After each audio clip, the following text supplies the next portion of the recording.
As an example, ano yung mga pwede nating example like temperature, analog voltage like AC voltages, yan. Yung ano ba yung mga analog natin, mga voice natin, itong voice ko is an analog. So, everything that we use every day, makikita natin mostly analog. Then, especially in communications, before they invented digital, we always use analog communications. So, especially in the telephone system, yung tinatawag nating using the dialing method, yung rotary, that is analog.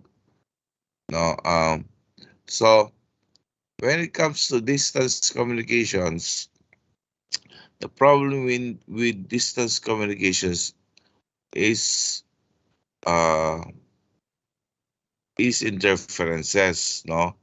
So maraming interferences yan. Interference, no? Like for example, there are so many kinds of interference. We can categorize them as distortions. Ano pa? Tingnan ko itong ano ko, kodigo ko.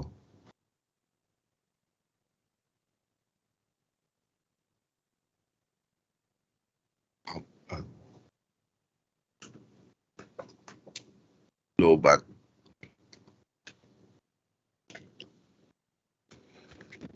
Pagka hindi properly coordinated yung meeting, pangit yung ano, pangit yung result sa faculty kasi.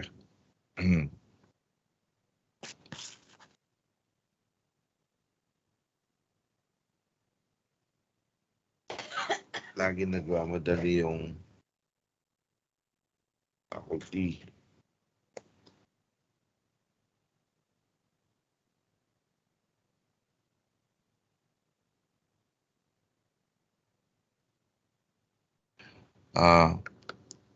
The reason is when long distance communication was invented, no? The analog signal has so many losses. So as you can see from my PowerPoint, we can see that some of the problems or losses, we call them losses, signal losses, are distortions, interventions, interferences, and nowadays we call it security breach, no? Naintindihan mo yung class yung boses ko? Naka-slouch kasi ako eh. Hello? Yes, sir. Malinaw naman po. Malinaw? Sabihin lang ninyo pagka malinaw, medyo nagluluko na ito ng laptop ko eh. So, yun.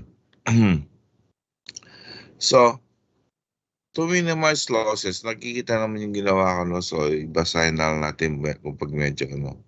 To minimize losses, the signals are digitized using different techniques. So, tsaka natin tingnan kung ano yung mga techniques na yun. Marami sila. So, with the use of these digitized signals, the communication become clearer and more accurate with minimum or no losses. So this is an example of an analog signal. So it is converted into digital signal. So yan. This is this lecture I got it from ano ba ito nakuha? Anyway, nakuha ko to sa isang communications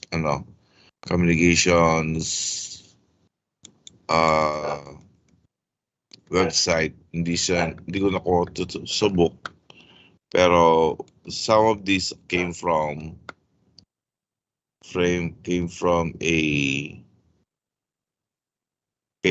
some authors sa ng mga professors sa US. Or, I mean, they are really experts in their field, no? I just took some of their idea and summarized them. So these are not my idea, but they are the ideas of experts, no? So, included dito, before there were only three losses involved: distortions, intervention, interference. But basically, these are the common now. They included security breach. In analog systems, it is commonly known nowadays that it can be easily be the security can all easily be broken. For example, pag gumawa tayo ng isang password na lang, sa password na lang, example sa password, digital password na lang, using software lang, ano na siya, di ba? It can easily be broken. Wi-Fi na lang nga, that is already digital, can easily be hacked. Comparing it to analog, it easy lang sa digital, it's much more easier sa analog signals. That's how how great or how serious is yung how easy it is to manipulate yung security protocol ng analog devices. So one way to secure our data is to convert all our information into digital systems. No, that's why the computer is much very much needed in converting data nowadays, di ba? Kaya nga marami meron tayong printing verification, meron tayong voice verification, meron tayong face verification. These are all analog input signals, but then converted into very complex digital information at a much uh, lower cost than creating a system based on analog system. So, in a communication system, long distance communication system, sabi ko kanina, there are the basic components. Mind you, no, these are not the process. These are just the components. The process itself, they can be the process can involve two or three devices in one process, or it can only be uh, three processes in one devices. Parang ganun, no? Pwede mo siyang embed sa yung process sa component and vice versa. Pwede silang mag-mix to minimize costings ng mga equipment. So these are just the basic components of a digital system. So we have the source and the output signal. Source, of course, the source can be us as humans, 90 to 99%. Ang source is the humans.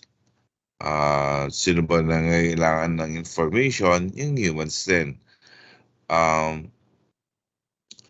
Nonetheless, kung yung source mo hindi human, for example, ang source mo yung environment, so sino pa rin mga kailangan ng source? Yung human pa rin sa dulo, do? So it's always human in either side yung receive and transmit. So the source will always be hindi naman will always, most of the time pala, mali yung ano ko. Most of the time, it's an analog input. So, an example of an analog input, yung voice natin, yung facial expression natin, it's an analog.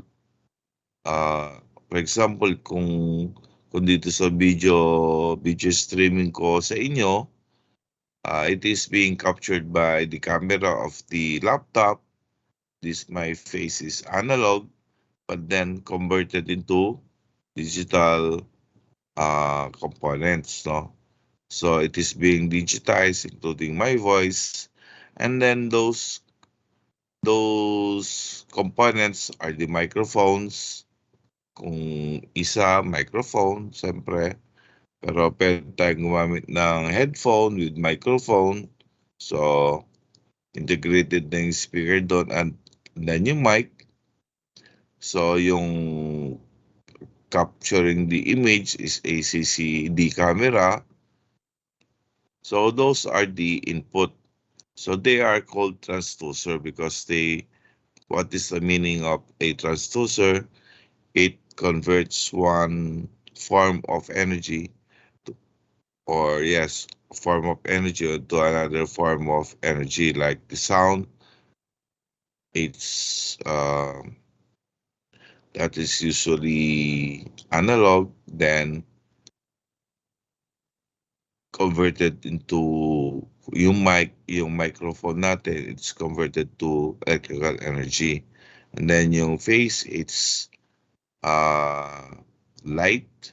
Uh, light yung kinakapture niya, yung probably yung gray and dark areas ng face.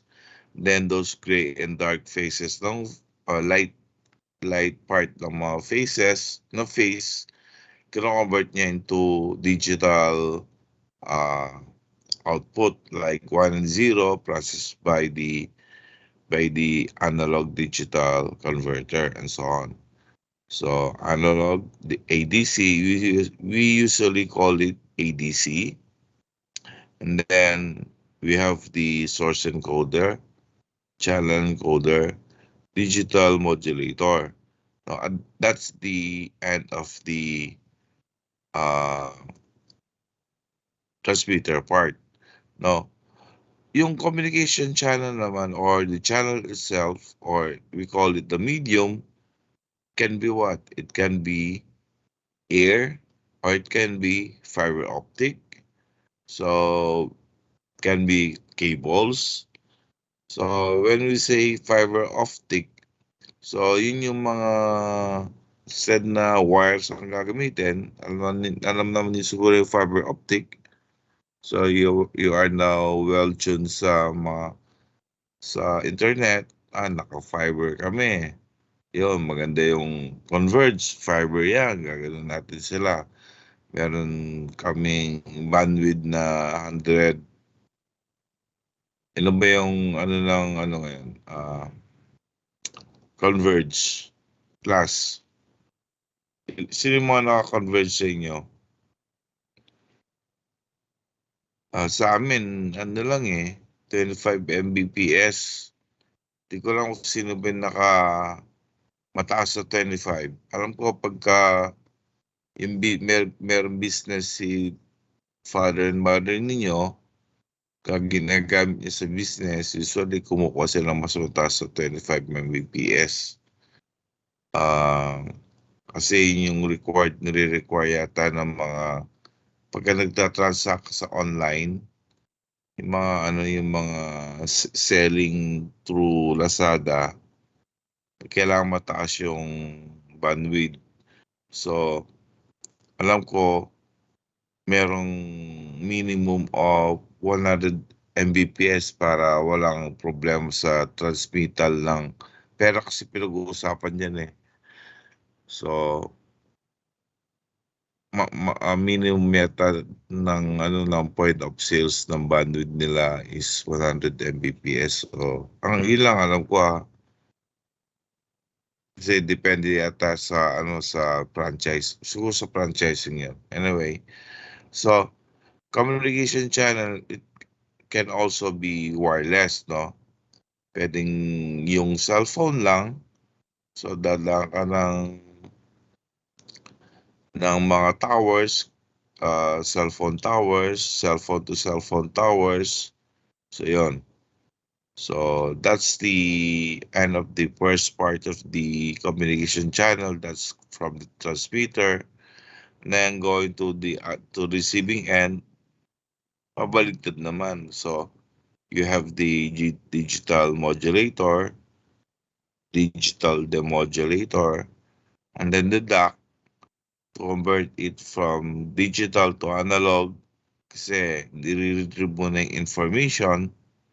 Then, yung meron ka rito devices na to decode also yung mga channels. Those are to be discussed sa mga protocols na and the output signal. So, output transducer, alam na ninyo kung ano yan. Pwede yan maging speaker, pwede yan maging monitor. So, yun. So, and output signal, yun yung mababasa na natin na very legible na.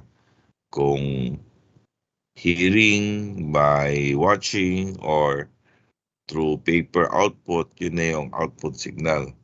So that is basically the basic components of a digital communication system. Now the process, medyo mababawasan lang konti dyan. So it will be the source or the information, no? Then yung transmitter, then yung pagmamodulate, then yung channel, yan yun. So later on makikita natin sa succeeding lectures.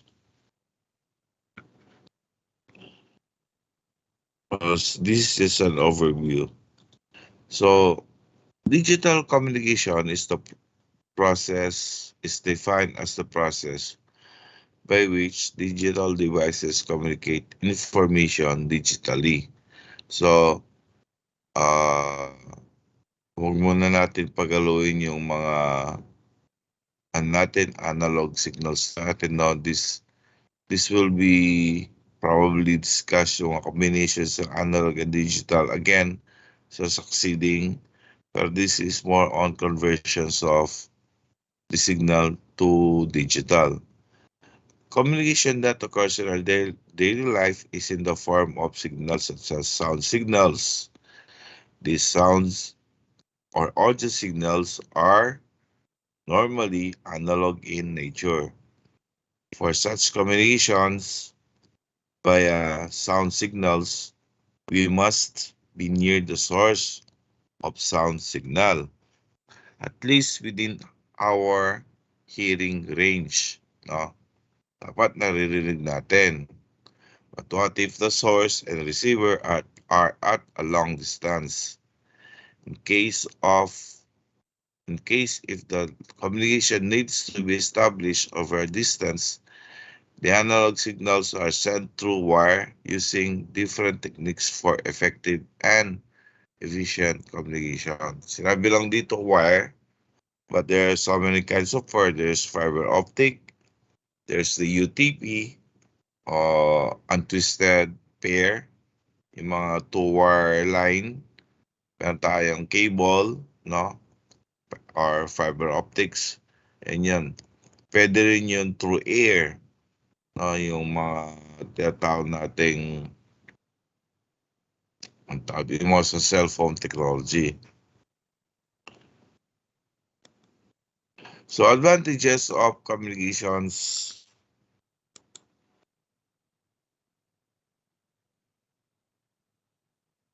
Advantages of digital comms over analog comms, no? So the signal level is not important, but the digital signal is what is important. So, what do you mean by signal level? Yun yung amplitude ng signal. For example, we can set the amplitude probably 5 volt or 10 volts. That doesn't matter. What matters is yung signal, kung clear yung transmit kasi it will be garbage in and garbage out. If you inputted information that is very clear, so if everything goes perfectly, the output is 99% accurate, no? There's no such thing as 100%, but it is mostly almost perfect, near perfect. If what you input is with distortion, the output also has some distortions. Now, how can you clear that? Those distortions in digital circuits, they are easy to manage, unlike in analog technology. So, ito yun. Dito sa pangalawa yun. Digital signals are quite unaffected by the flaws of electronic signals systems that may spoil analog signals. So, kung yung information mo, merong siyang konting spikes na it really is not needed in the information, then the process of retrieving the signal will always be clear, no? Madali siyang i-filter out using some techniques. The configuration process of digital signals is easier than analog. So this is just an overview class. Encryption works better in digital signals using codes. Ayan, yun yung natin, yun yung pag-aaralan natin. Digital circuits are more consistent and reliable. Circuits are easy to design. Cost of manufacturing circuits is less than analog. Signals do not get corrupted by noise. Uh, Ideally, interference and distortions. There's no such things as perfect systems. Sabi ko nga. For example, if we have a solar flare, everybody knows what's a solar flare siguro, no? The effect of the sun when there's some dito sa Asia, hindi masyadong affected yung digital communications nila. Pero if you go to the Western countries, dahil sila, nasa upper part sila ng ng globe natin, they usually encounter solar flares na uh, nakakasira sa it doesn't matter if it is analog or digital. Pagka merong nag-flare up na solar flares sa sun, yung tinatawag na electromagnetic interference, automatic yan, sira yung equipment. So, laging breakdown yung yung nangyayari sa mga equipments sa abroad, no? So, cross-talking is very rare in Digicom, no? Alam niyo yung parang yung party line, that's called cross-talking. So, yung noon kasi, if you see from the movies na you're talking to somebody, or sometimes magre-ring na lang yung telephone mo, tapos hindi pala ikaw yung tinatawag, aangatin mo yung telephone mo, meron ka palang ka-party line. That means to see that your number and their number was usually the same as yours, or yung line mo tsaka line nila nag-feed in. So merong inductive transfer of signals from one cable to another cable. So nagja-jump yung signal through electromagnetic interference. So that is usual.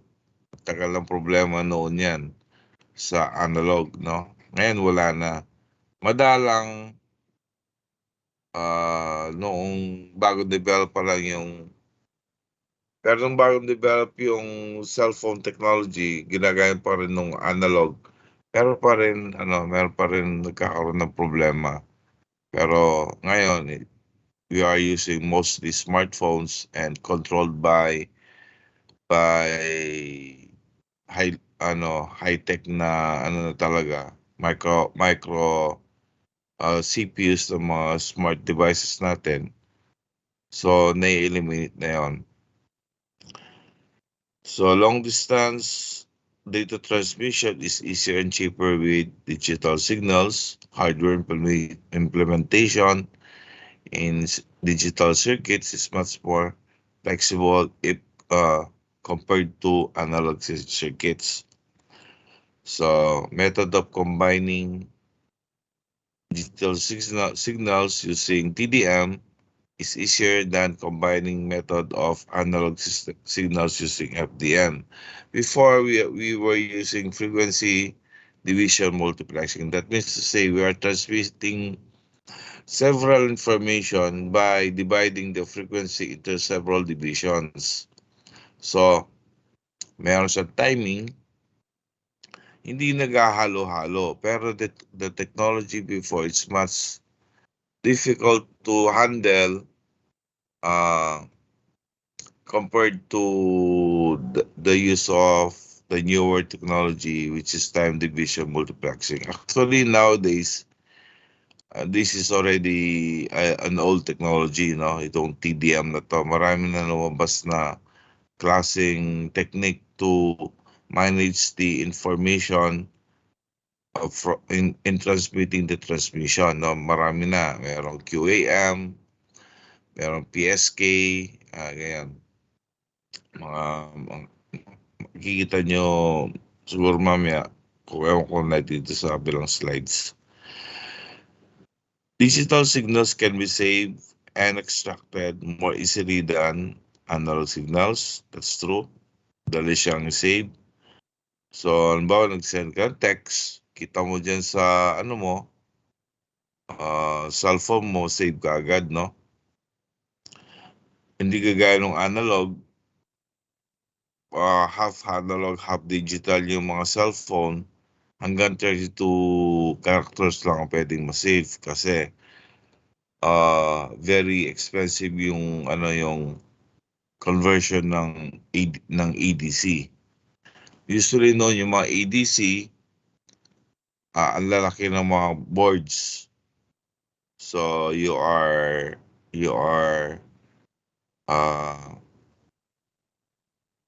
yung analog signal, analog voltages, convert mo siya sa digital, napakalaking circuit board ang kailangan mo, lalo na kung marami siyang kailangan na signals na i-convert. Siyempre kung very simple lang yung circuit, maliit lang, pero before I experience yung mga nakita ko yung mga board nila, napaka super laki sa mga nila sa mga microcomputer nakalagay. Ang mini computer pala. So parang refrigerator yung servers. So kung naalala ninyo yung company na Ericsson, we managed to see the old equipment of Ericsson, but those days they were the prime equipment sa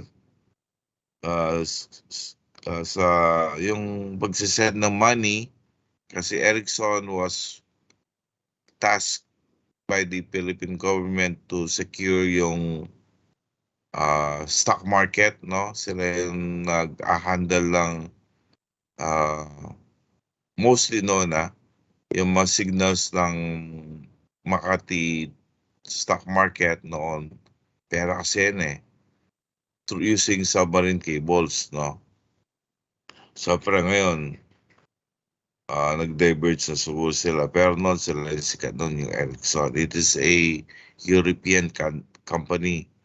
Hindi ko lang kung Danish yung company or May Danish yata, Netherlands parang. Digital communication supports multi-dimensional transmissions simultaneously. Tama. So the capacity of the channel is efficiently utilized by digital circuits. So if you will look at some of the cable systems nowadays, so you can, for a very good example, yung Netflix. Before, you can only, when I was working sa abroad, I can only watch Netflix sa DVD lang. Nagre-rent na ako ng DVD, then email nila yung DVD, then I will receive it. Then papanoorin ko with a fee. Parang yung VHS noon. Ewan ko kung nabutan yun yung mga VHS ng mga father ninyo. Ang nagre-rent ng VHS, parang ganun din. Nagre-rent ng DVD. Then, after watching, ihulog mo yung DVD sa mail. Pag na-receive nila, papalitan nila ng bago based sa title na sinabit mo. So, we were communicating through internet na. Pero yung streaming, wala pang streaming nun, wala pang video streaming sa cellphone. Meron nung video streaming using cable, pero you need to have a special box. Tawag na ng set-top box. So, nowadays nga, in only a few years time since I came back from working abroad, no? Dito ko na nakita yung Netflix na nasa cellphone na. Before, you can only watch through DVD and through the laptop. So, when I came back 2012, meron ng Netflix sa, I think, wala pa ng 2011, iFlix ang nauna. If you remember iFlix, nauna yung iFlix, then sumunod yung Netflix. So, napabagsak ng Netflix si iFlix. Kasi si iFlix, sinopya rin niya yung technology niya eh. Pero, hindi niya totally nakopya ni iFlix yung technology ni Netflix. Kasi si Netflix, meron siyang special software na napapabilis niya yung downloading compared sa iFlix. May maraming problema kasi yung iFlix eh. So the capability of the channel is efficiently utilized by digital signals. Kaya yun ang sinasabi ko, capability of the channel, because the cell phone technology has so many available channels. And hindi siya masyadong malaki yung ginagamit niyang bandwidth. Signal is unchanged as the pulse needs a high interruption to change its properties, which is very complex. So, hindi mo basta-basta ma-interfere yung yung digital signal. Kasi nga usually it is being transmitted not using fiber optics. So, in those times, kahit na mayroong video streaming sa mga PC and television, the technology itself is a combination of analog. So, merong dinevelop yung Netflix. Of course, di mismo yung Netflix, pero nagipag-combine sa isang expert video streaming. Ang technology nila is Silverlight. So, I don't know kung napag-aralan niyo sa ibang o nabanggit naman yung instructor ninyo yung that kind of technology, but the technology that Netflix was using before is Silverlight. Like kung Google natin, kung meron pang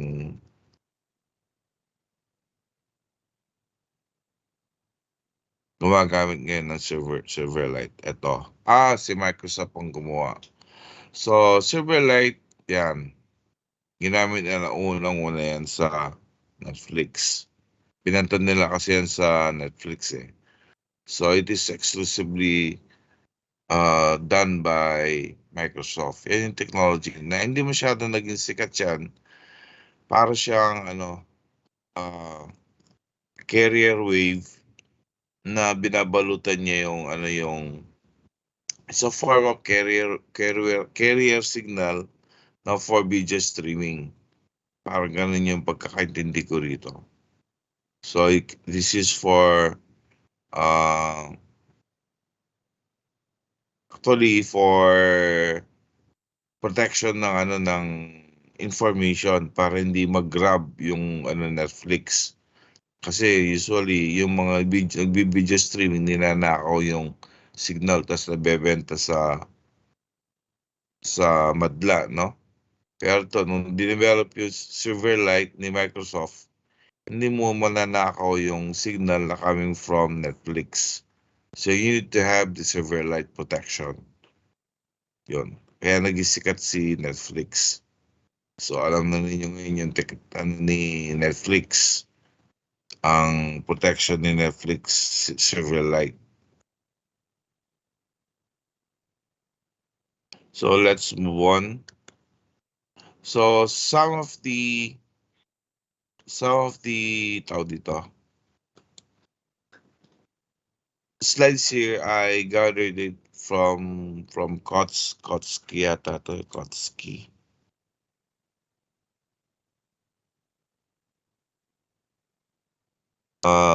University of St. Louis. Alam ko Kotsky to yung author. So anyway, so this will be our preview for our midterm. I hope I could finish most of them. Yung iba rito, wala rito. Meron akong sisingit dyan, pero meron akong time na magpapa-research ako sa inyo.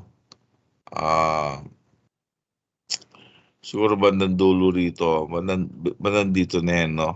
So, may mga 2-3 mga research papers kayo akong sasubmit to augment yung technology because I cannot teach everything. We have some competitions here like merong konting Laplace ito. Ano ba?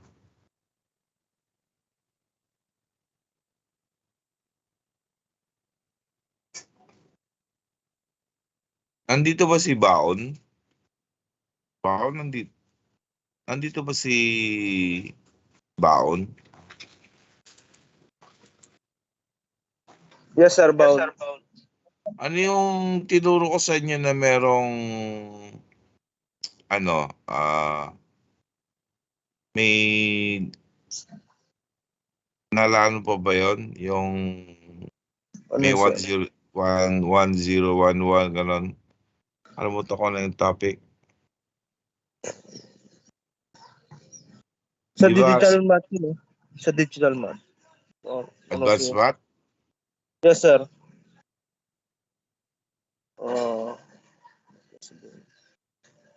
Ano ba subject yun? Merong bata o advanced math lang yun? Sa nalimot ko na yung wave ko na. Si transform? Si transform ata, sir? Ay, oo, no. So, dito meron lang tayong konting math. Ikaw kasi naalala ko dun eh. Yes, sir. Kasi ilang ko ikaw yung munti ko lang binagsak. Yes, sir. So, dito meron tayong konting competition, alam ko eh. So this is the overview. So, alam natin what's a frequency, what's wavelength, what is phase. Alam natin yan, frequency, it's always involved the wavelength, and wavelength, it always involved the speed of light. the frequency, and frequency is convertible into time period, di ba? So, yun. And then, yung phase, which we associate it to the location of the signal. Yun yung ganyan ka-importante ngayon yung phase. So, we will get to know yung alam ko ginawa niyo ito sa laboratory. Hindi ko alam bakit ko inuulit Parang na-deja vu ako rito Di ko tinuro sa inyo yung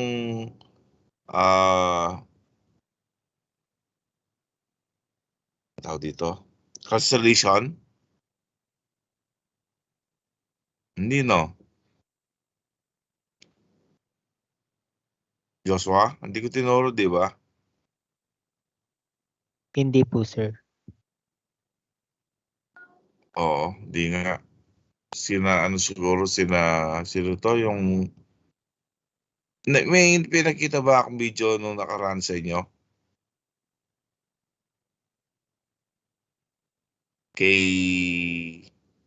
Wala akong pinakita na video. Meron kasi akong pinakita ng video, hindi ko alam kung kahapon yun. Na-mix up na ako Wala pa akong pinakita video no.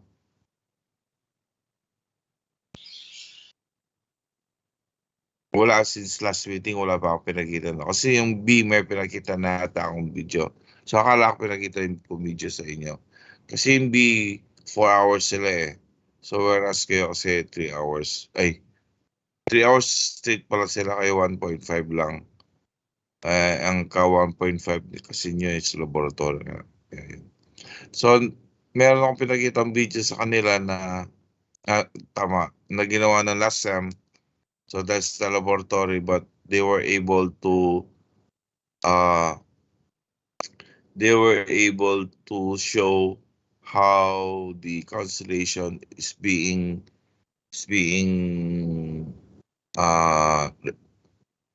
parang extracted sa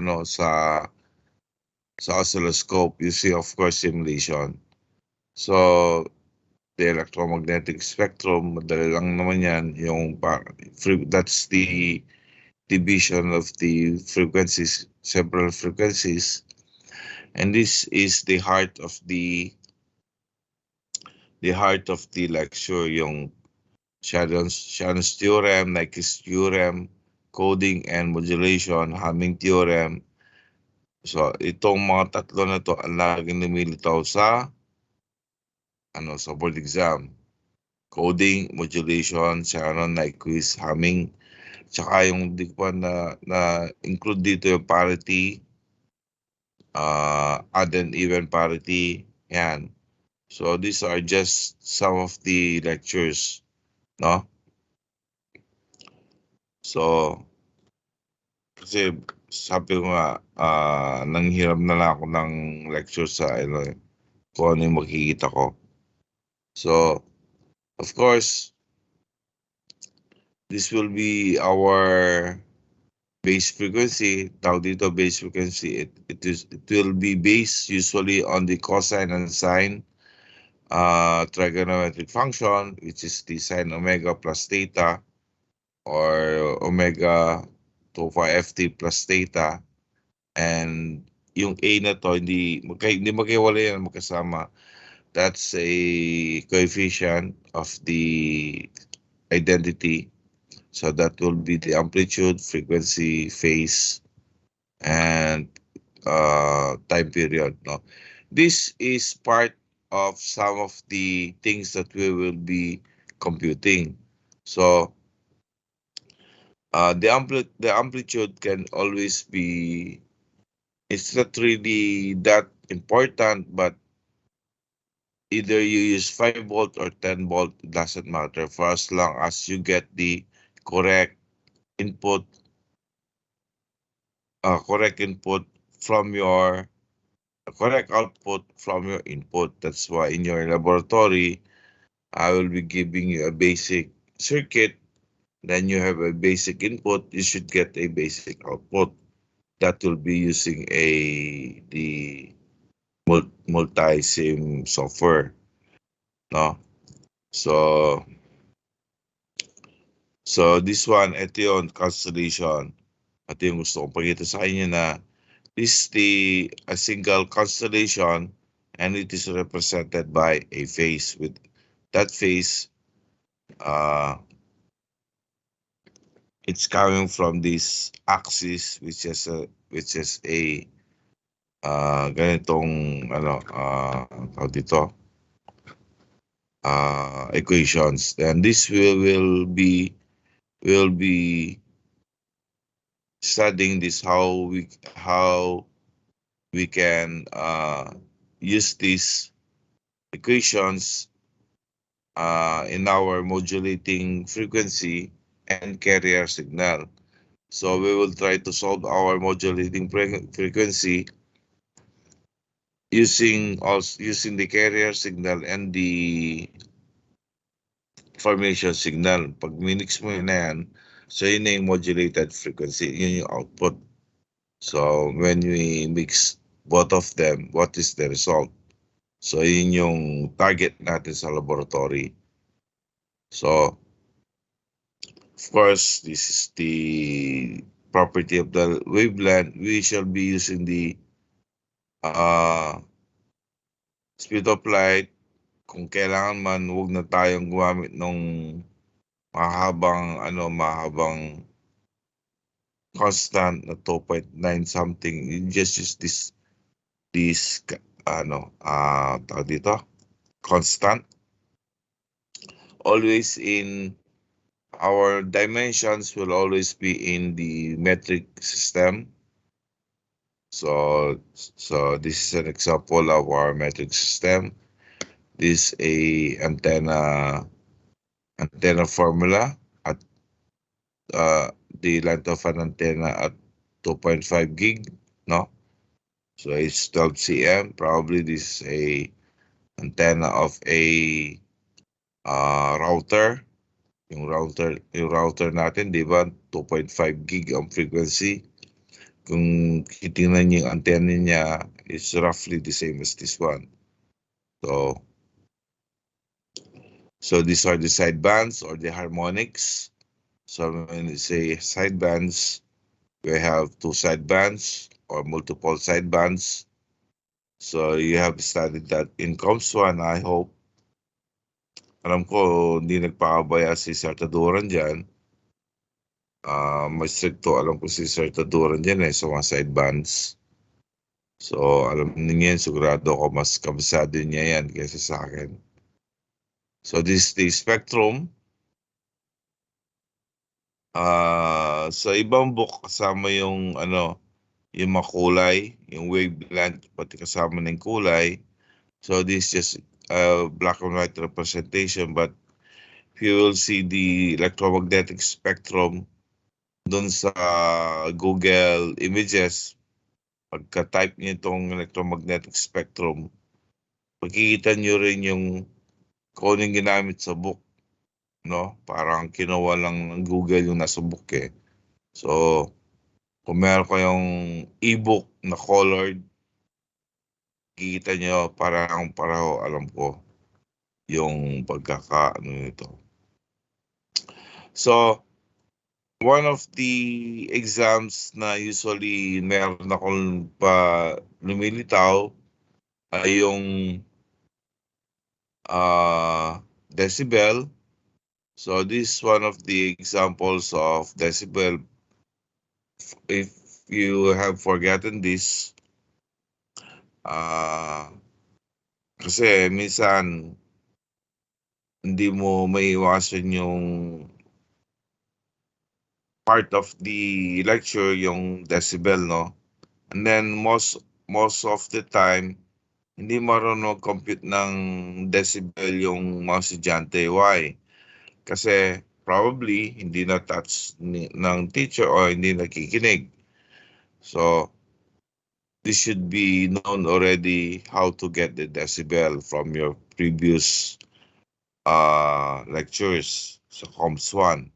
I don't have to show it to you how a decibel is to be compassed. Just to remind you, this is how the bell unit is being computed.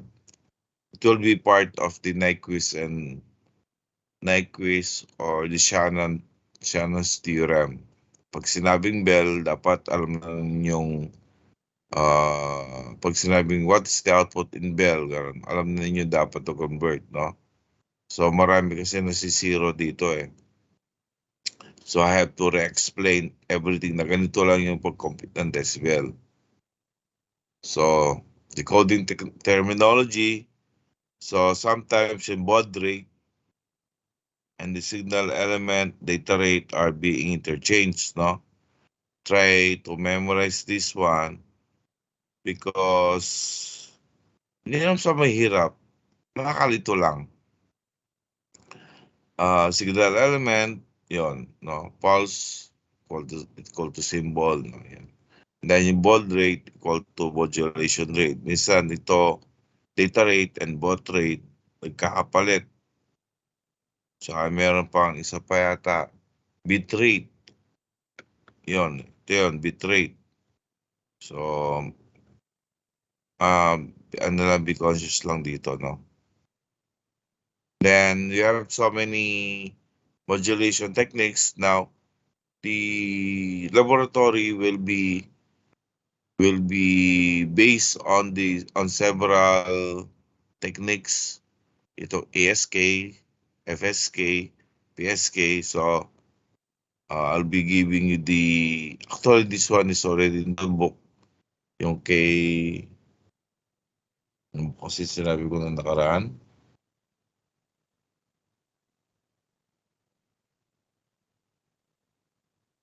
Francel ba? Francel? Tsaka meron pang isa eh.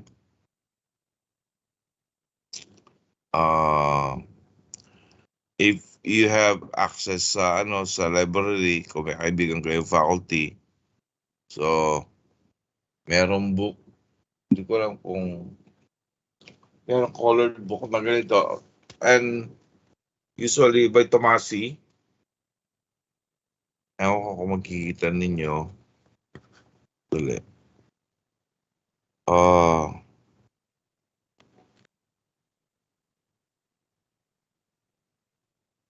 Hindi ito masyadong complete pero it will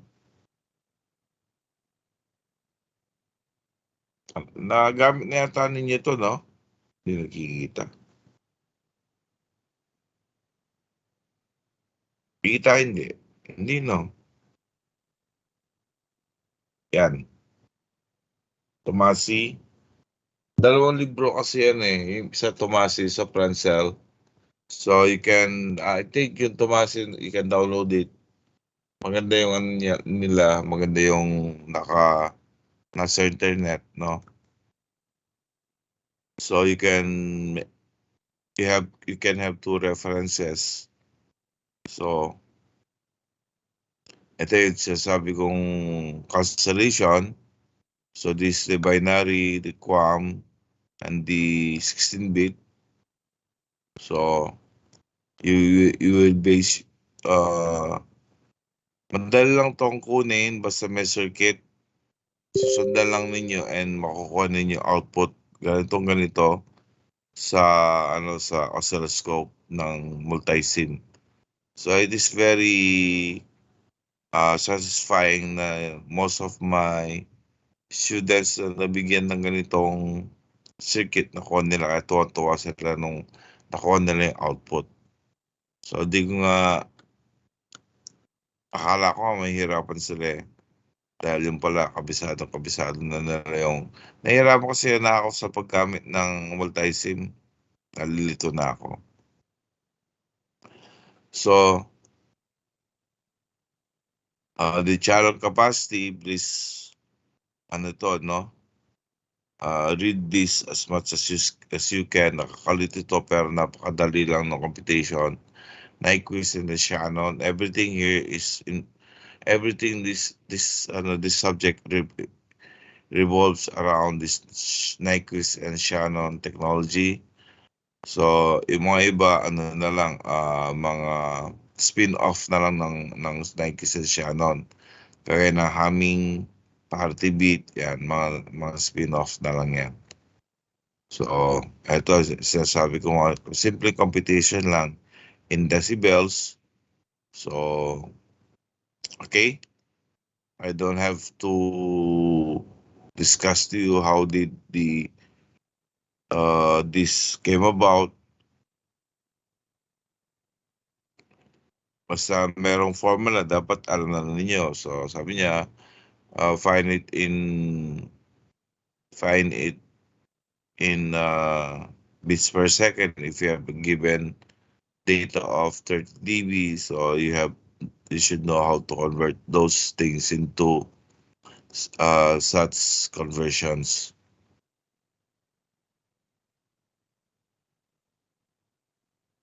So, humming distance, this is a error correction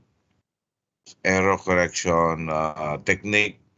So, merong ditong error dito na hindi nag-agree sa input.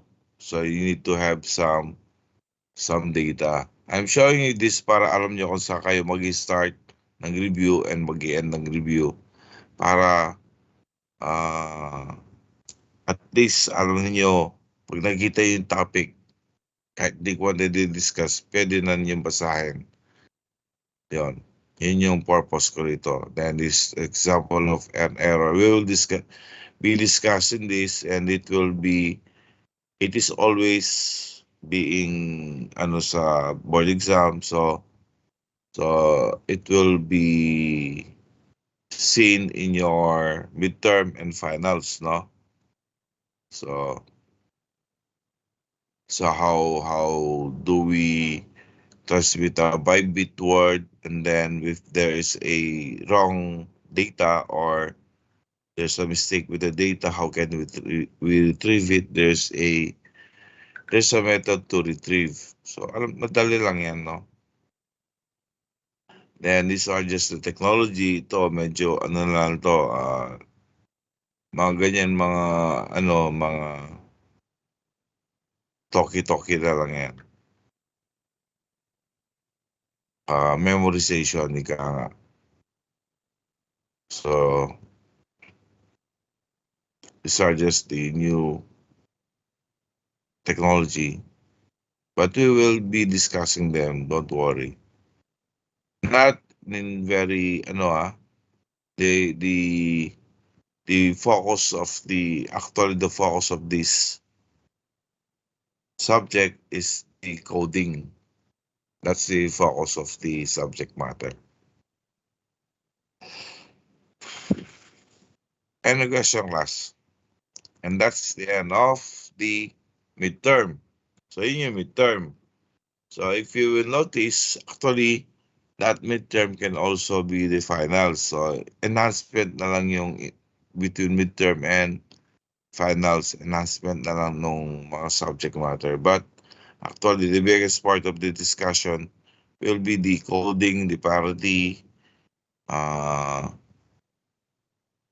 yung technique and how to get the cancellation. Yun. So, I hope it's very clear now sa inyo kung paano nyo ma-manage yung review nyo ngayon. So, I have given you now most of the things that you should be learning. Any questions? Sir, sasend niyo po ba yung PowerPoint? Oo naman. Sige po. Thank you po. Actually, kahit ito lang send ko sa inyo, alam na ninyo lahat. Ito lang, oh.